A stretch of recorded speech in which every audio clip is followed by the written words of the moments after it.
ago, I had to put my puppy down by shooting it in the face. Because sometimes doing what's important means doing what's hard. Kristi Noem is on the defense after strong backlash about a story of the governor shooting her dog. South Park just took Kristi Noem's dog-killing scandal and blasted it into one of the most savage bonus clips ever put on TV. They didn't hold back. They roasted her. From making cartoon Noem brag about shooting her own puppy, to unleashing a bonus clip where she storms a pet shop in full slaughter mode. South Park ripped her past wide open and turned it into meme fuel. And the fallout? It's brutal.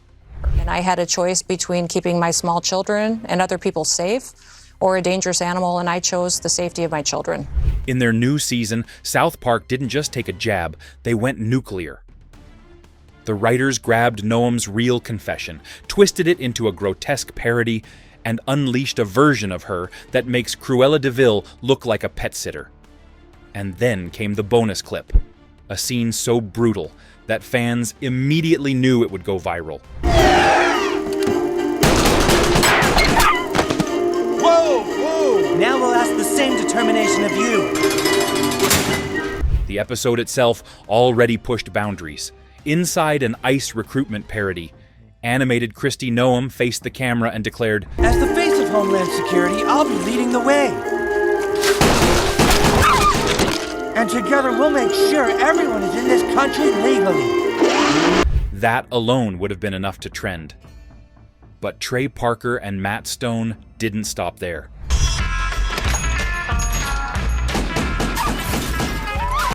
They actually released this bonus clip on Twitter last night, poking fun at DHS Secretary Kristi Noem's past.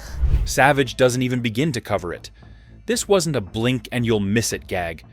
It was a cultural carpet bomb, tailor-made to remind every viewer of the scandal she wanted forgotten. Noem was in on the joke.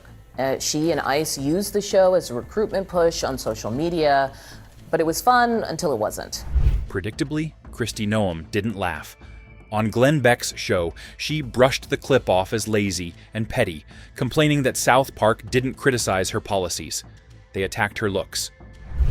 It's so lazy. They just constantly make fun of women for how they look. Only the liberals and the extremists do that. If they wanted to criticize my job, go ahead and do that, but clearly they can't. They just pick something petty like that. But that's the thing. South Park doesn't care about fairness. They don't care about giving you policy debate. They aim for humiliation, for stripping away the armor of power. And in this case, they knew the one scandal guaranteed to sting was the dog story. Noem tried to frame it as sexist, about mocking her appearance, but fans saw through it instantly. Because the internet didn't light up about Botox or melting faces. It lit up with one headline: South Park turned Kristi Noem into a dog killer Barbie. But Noem, out of all the things they sort of accused her of in the way that they're running ICE, she actually picked up on how they depicted her physically, sort of showing her face melting and all this stuff. And that's where she was like, come on, give me a break. And the critics did not buy that story at all. I'm actually was a little surprised that was her reaction, because she's tough. I mean, she's taken criticism forever, and I don't actually look at it as a woman issue. I just look at it as they're just making fun of everybody. I mean, while Kristi Noem was fuming, melting on screen, and then melting down in real life, J.D. Vance did something different, something smarter. He embraced it. South Park roasted him too, painting him as Donald Trump's tiny, stupid helper, a caricature trailing around with wide-eyed devotion. It was a ruthless depiction, but instead of crying foul, Vance leaned in. Vice President J.D. Vance took a slightly different approach. Instead of being the butt of the joke, sharing his South Park moment, saying, "I finally made it. Bring back the group chat." No rage, no accusations of sexism, no attempt to reframe the joke as a political attack. Just pure opportunism, turning a mockery into a badge of honor. And that's the difference South Park thrives on.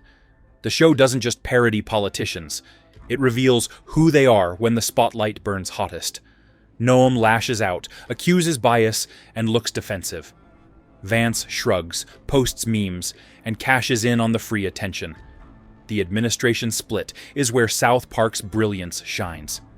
They didn't just write an episode, they engineered a political Rorschach test, These guys kind of landed their contract and they felt safe enough to not be sued. They're saying whatever they want. Everyone. I remember even under my days in the Bush administration, they would crucify him about making him, sound dumb and everything else. So I don't know. I think this is what they do. I'm sure, I don't know what they did with Biden, but they probably had clips of him falling asleep. Some Trump world figures chose outrage.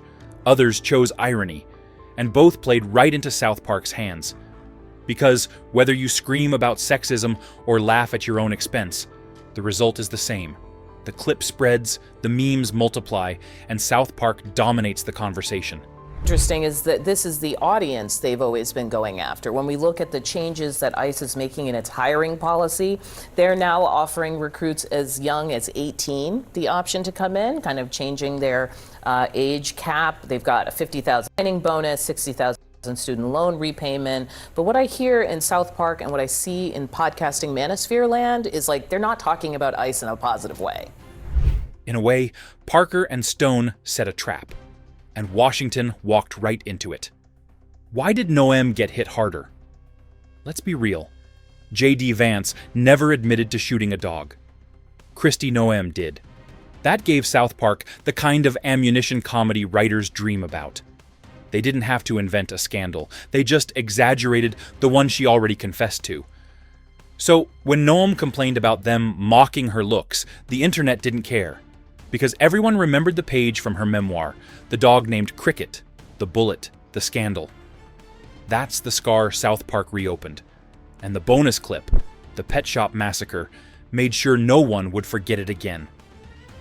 Here's what makes this bigger than just another South Park gag. The episode didn't fade, it exploded. Within 3 days, it became the highest-rated South Park episode in history, with over 6.2 million viewers across cable and streaming. Hashtags like #ICEBarbie and #DogKillerKristi trended. Reaction videos flooded TikTok and YouTube. Suddenly, Kristi Noem wasn't just a cabinet secretary, she was a meme. And memes are harder to survive than scandals. Because scandals fade. Memes never die. The more that you react to it, the more they're going to make fun of you. That's just what South Park does. Think about Trey Parker and Matt Stone's mindset here. They've been at this for 28 years. They know exactly how outrage cycles work. They know which buttons to push. By releasing the bonus clip online, separate from the broadcast, they guaranteed it would spread without the usual TV filters. Straight to Twitter, straight to TikTok, straight into the bloodstream of Gen Z. And that audience doesn't remember Kristi Noem as the governor from South Dakota or the DHS secretary. They remember her as the lady who shot her dog.